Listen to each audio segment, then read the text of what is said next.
အခုကမ္ဘောဒီးယားကအာဏာရှင်ဟောင်းခွန်ဆန်ကအခုဘာပြောသလဲဆိုရင်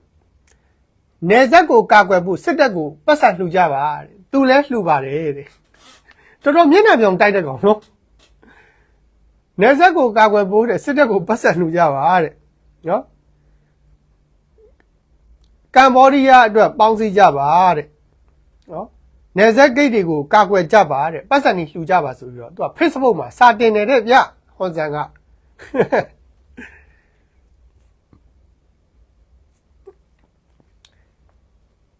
ထိုင်းနိုင်ငံမှာ3လအတွင်းအာဏာသိမ်းလိုက်မယ်ဘယ်သူပြောတာလဲဆိုဟွန်ဆန်ပြောတာဘုံဘုံတို့အယူစကားနဲ့ခလေးစကားမှန်တယ်နော်ဘုံဘုံလည်းခဏခဏပြောတယ်နော်ထိုင်းနိုင်ငံမှာအာဏာသိမ်းလိုက်မယ်ဒီကမ္ဘောဒီးယားနဲ့ထိုင်းပြဿနာတကယ်တော့တကယ်ဖြစ်တာမဟုတ်ဘူးအာဏာသိမ်းဖို့အတွက်ဂွင်ရှာတာအာဏာသိမ်းဖို့အတွက်တမင်တကာကိုလောက်ဝါချင်းရိုက်ကြတာအခုဟွန်ဆန်ကပြောပြီးနောက်3လအတွင်းအာဏာသိမ်းနိုင်မယ်တဲ့နောက်3လအတွင်းအာဏာသိမ်းလိုက်မယ်လို့မပြောဘူးသူကပညာသားပါတယ်နော်ပညာသားပါတယ်နောက်3လအတွင်းထိုင်းနိုင်ငံမှာဝင်ကြီးချုပ်အသစ်တက်လာလိုက်မယ်အဲ့ဒီတက်လာမဲ့ဝင်ကြီးချုပ်အသစ်ရဲ့နာမည်ကိုသူသိတယ်တဲ့ဒါပေမဲ့ तू မပြောဘူးတဲ့ကဲနောက်3လအတွင်းထိုင်းနိုင်ငံမှာဝင်ကြီးချုပ်အသစ်တက်လာလိုက်မယ်တဲ့နော်အဲ့ဒီလောက်ထိကဘာမှမဖြစ်သေးဘူးဒါပေမဲ့အဲ့ဒီအသစ်တက်လာမဲ့ဝင်ကြီးချုပ်ရဲ့နာမည်ကိုဟွန်ဆန်ကသိတယ်ဆိုတဲ့ကူကဒါတေချာပေါက်အယက်သားမဟုတ်တော့အယက်သားဆိုရင်ဘုံဘုံတို့ရွေးကောက်ပွဲလုပ်ရအောင်မယ်လေရွေးကောက်ပွဲလုပ်ပြီဆိုရင်ဘသူတက်လာမယ်ဆိုတာဟွန်ဆန်ကဘယ်လိုလုပ်ပြောနိုင်မှာလဲအတိအကျကြီးသူကနောက်3လမှာတက်လာမဲ့ဝင်ကြီးချုပ်ကိုတော့နာမည်ကိုတော့ဘသူဆိုတာ तू သိတယ်အဲ့လိုအတိအကျသိလာပြီသိနေပြီဆိုတဲ့ကူကအဲ့ဒါစစ်တပ်ကအာဏာသိမ်းမှာမလို့လေနော်စစ်တပ်ကအာဏာသိမ်းမှာမလို့ပေါ့အဲ့တော့အခုဟွန်ဆန်ကပြောပြီနော်ဟွန်ဆန်ကပြောပြီနောက်3လအတွင်းမှာထိုင်းနိုင်ငံမှာဝင်ကြီးချုပ်အသစ်တက်လာနိုင်မယ်အဲ့ဒီဝင်ကြီးချုပ်ရဲ့နာမည်ကိုလည်း तू သိတယ်ဒါပေမဲ့ तू မပြောဘူးတဲ့နော်ဇွန်လ24ရက်နေ့မှာ तू ကဆိုရှယ်မီဒီယာမှာတင်ခဲ့တာဗျဟွန်ဆန်ကနော်သူကအန်ဩစရာဖြစ်သွားအောင်အဲ့ဒီတက်လာမဲ့ဝင်ကြီးကျွေးရဲ့နာမည်ကို तू မပြောဘူးတဲ့ထိန်ချန်ထားမယ်တဲ့ထိန်ချန်ထားမယ်တဲ့နော်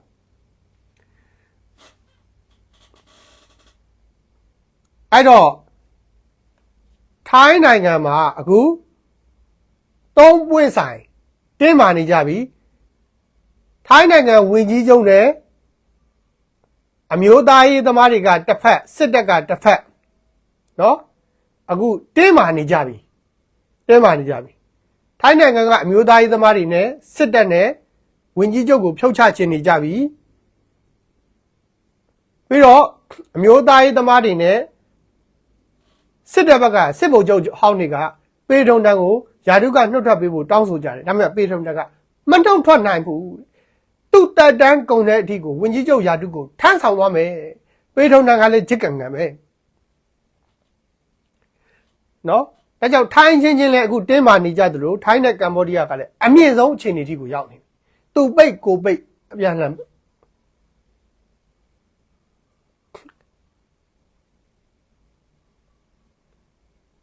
ထိုင်းကဘာနစ်နာမလဲဆိုတော့တစ်နှစ်ကိုဘတ်ငွေဘီလီယံပေါင်း200လောက်နစ်နာသွားမယ်ကမ္ဘောဒီးယားကဘာတွေနစ်နာသွားမလဲဆိုရင်ထိုင်းဘက်ကတင်သွင်းနေတဲ့ကုန်ပစ္စည်းတွေရှားပါသွားတယ်ပေါ့နော်အဲ့ဒါနစ်နာသွားတာပေါ့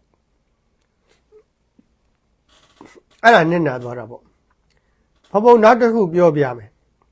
နော်ပေထုံတန်ကနိုင်ငံနဲ့ကြည့်ကောင်းပါတယ်နော်ဘုံတို့မြန်မာတွေပေါ်ကောင်းတာမကောင်းတာကိုခဏထားနော်သူတို့ထိုင်းနိုင်ငံအနေနဲ့ကြည့်ပေထုံတန်ကကောင်းတယ်သူတို့ကအရသာအစိုးရဆိုတော့ရိုးသားဖြူစင်တယ်လေမြန်မာနိုင်ငံက NLD လို့ပေါ့ NLD တက်လာတဲ့ရိုးသားဖြူစင်တယ်မြန်မာနိုင်ငံကတင်ရဇာတာတွေကိုအကုန်လိုက်ပိတ်ပလိုက်တယ် တူးကျင်တိုင်းတူးလို့မရတော့ဟောတော့မြန်မာနိုင်ငံကဒုစရိုက်လုပ်ငန်းတွေမူးယစ်လုပ်ငန်းတွေရာဇဝတ်လုပ်ငန်းတွေကိုရက်တရာအတွင်းအကုန်လိုက်ဖမ်းတယ်အဲ့ဒီအချိန်မှာခရိုနီတွေစစ်တပ်တွေရဲတွေအကုန်အထိနာကြတယ်NLD 9 နှစ်အုပ်ချုပ်တာမူးယစ်ဒုစရိုက်ခရိုနီစစ်တပ်ရဲအကုန်အထိနာသွားတယ်ဘယ်သူမှမကြိုက်ကြဘူးအခုလည်းပဲပေထုံတန်တက်လာပြီးမှဘုံဘုံတို့မြန်မာနိုင်ငံသားတွေဒုက္ခရောက်တာတော့တပိုင်းပေါ့နော်တပိုင်းပေါ့အကုန်နှိမ်နေတာနော်အကုန်နှိမ်နေတာအကုန်နှိမ်နေတာမှောင်ခိုလုပ်ငန်းတွေတရားမဝင်လုပ်ငန်းတွေမူးယစ်လုပ်ငန်းတွေကြားဖြတ်လုပ်ငန်းတွေဒုစရိုက်လုပ်ငန်းတွေခရိုနီတွေစစ်သားတွေရဲတွေလိုက်ပေးလက်ယူလုပ်ငန်းတွေအကုန်နှိမ်နှင်းပစ်တယ်အဲ့တော့ခရိုနီတွေရဲတွေစစ်သားတွေကအကုန်လုံးစားပေါက်ပိတ်ကုန်ကြတယ်စားပေါက်ပိတ်ကုန်တော့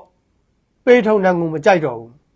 ဒါကြောင့်အခုထိုင်းနိုင်ငံမှာပေထုံတန်ကိုမကြိုက်တာဘယ်သူတွေလဲဆိုရင်ရဲစစ်သားခရိုနီအကုန်လုံးစားပေါက်ပိတ်ကုန်ကြတဲ့သူတွေဒါကြောင့်ဟွန်ဆန်နဲ့ပေါင်းပြီးတော့အာနာသိမ့်ဖို့အတွက်ခွင်ဖန်လိုက်တာနော်ဒါကြောင့်ဟွန်ဆန်နဲ့ပေါင်းပြီးတော့အာနာဘုံဘုံတို့မြန်မာနိုင်ငံမှာလည်းအတူတူပဲNLD အရသာဆိုရတက်လာတဲ့အချိန်မှာနော်ပေါကိုလုပ်ငန်းတရားမဝင်လုပ်ငန်းမူးယစ်လုပ်ငန်းကြားဖြတ်လုပ်ငန်းဒုစရိုက်လုပ်ငန်းခရိုနီရဲစစ်သားလက်ပေးလိုက်အကုန်ဖမ်းတယ်ဖမ်းတော့ခရိုနီစစ်သားရဲအကုန်လုံးစားပေါက်ပိတ်ကုန်တယ်စားပေါက်ပိတ်တော့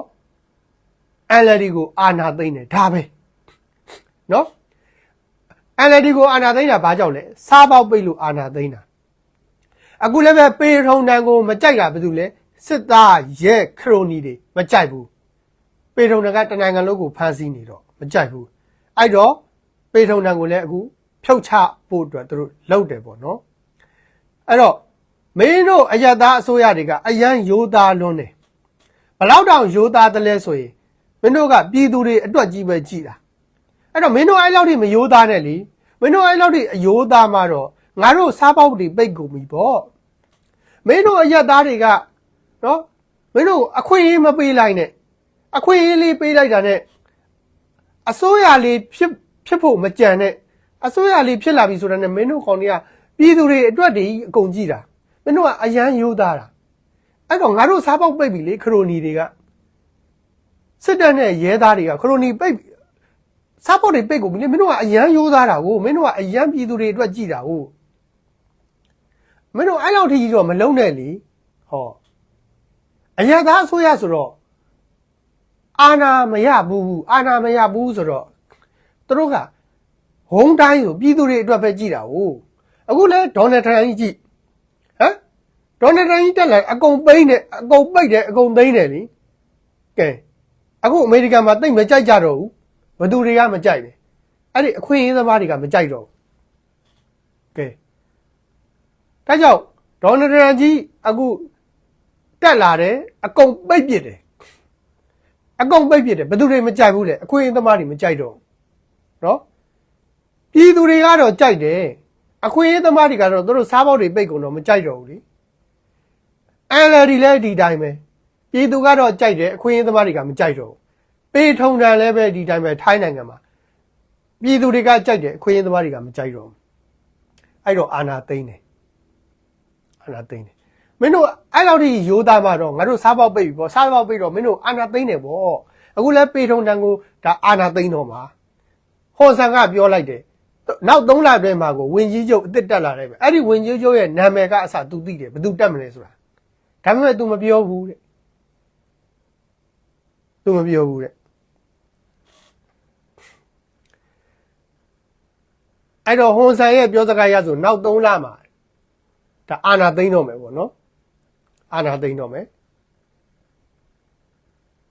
ဝင်ကြီးချုပ်အစ်စ်တက်မယ်အဲ့ဒီဝင်ကြီးချုပ်ရဲ့နာမည်တောင် तू သိတယ်ဆိုတော့ဒါအယက်သားအစိုးရမဖြစ်နိုင်ဘူးရွေးကောက်ပွဲကနေပြီးတော့တက်လာမဲ့အယက်သားအစိုးရတော့ဖြစ်နိုင်ဘူးအာဏာသိမ်းမဲ့အစိုးရကတက်လာတဲ့ဝင်ကြီးချုပ်ပဲဖြစ်လိုက်တယ်ဆိုတော့ဒါထိုင်းနိုင်ငံရဲ့အခြေအနေပေါ့နော်အခုလက်ရှိမြန်မာနိုင်ငံရဲ့အခြေအနေကတော့ခွေးမသားမဲအောင်လိုင်ကတော့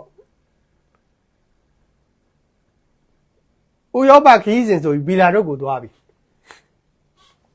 ဟိုမှာတော့ဥရောပခရီးစဉ်တွေပါတော့သွားလို့ဟမ် ရုရှားတို့အခုဘီလာတို့တော့မှာပြီရုရှားကအာရှထဲမှာပါတယ်ဘီလာတို့ကဥရောပထဲမှာပါတယ်သူအာရှခီးစဉ်တွေဥရောပခီးစဉ်တွေပါရောက်ကုန်ပြီဗျမင်းအောင်လိုင်းကနည်းနည်းအစ်စ်မြင့်သွားပြီနော်ဥရောပတော့သွားပြီအဲ့တော့ဖုံဖုံကတော့မင်းအောင်လိုင်းကိုအဲ့လိုတွေလိုက်သွားတာကြိုက်တယ်ဘာဖြစ်လို့အဲ့လိုတွေလိုက်သွားတာကြိုက်လဲဆိုရင်အဲ့လိုတွေလိုက်သွားမှလင်းပြတ်ကြဖို့အကြောင်းရှိမှာလေမဟုတ်ရင်ဘုံဘုံတို့လင်းပြတ်ကြဖို့ကအကြောင်းမရှိဘူးဟုတ်တယ်နော်အဲ့တော့အခုခွေးမသားမင်းအောင်လိုင်းကဥရောပခရီးစဉ်နဲ့ဘီလာတို့ကိုသွားပြီနော်ဘီလာတို့ဆိုတာကရုရှားနဲ့တားဖပဲရုရှားနဲ့တားဖပဲတော့ဘီလာတို့ကိုတော့မှဘွဲတွေပေးထားတည်တဲ့မင်းအောင်လိုင်းကနော်ဘွဲတွေပေးထားတည်တယ်အဲ့တော့လေပြက်ကြပြီးမသားပေါ်ပါစေပဲဖုံးမေတ္တာပို့တယ်ဗျာနော်မင်းအောင်လိုင်းသွားတာတယောက်တည်းတော့မဟုတ်ဘူးဗျာခရိုနီတွေလည်းအများကြီးပါသွားတယ်ခရိုနီတွေလည်းအများကြီးပါသွားတယ်အဲ့တော့လေပြက်ကြပြီးမသားပေါ်ပါစေပဲဖုံးကမေတ္တာပို့လိုက်ပါတယ်ဗျာနော်ဒကာကြီးမင်းအောင်လိုင်းနဲ့တကောက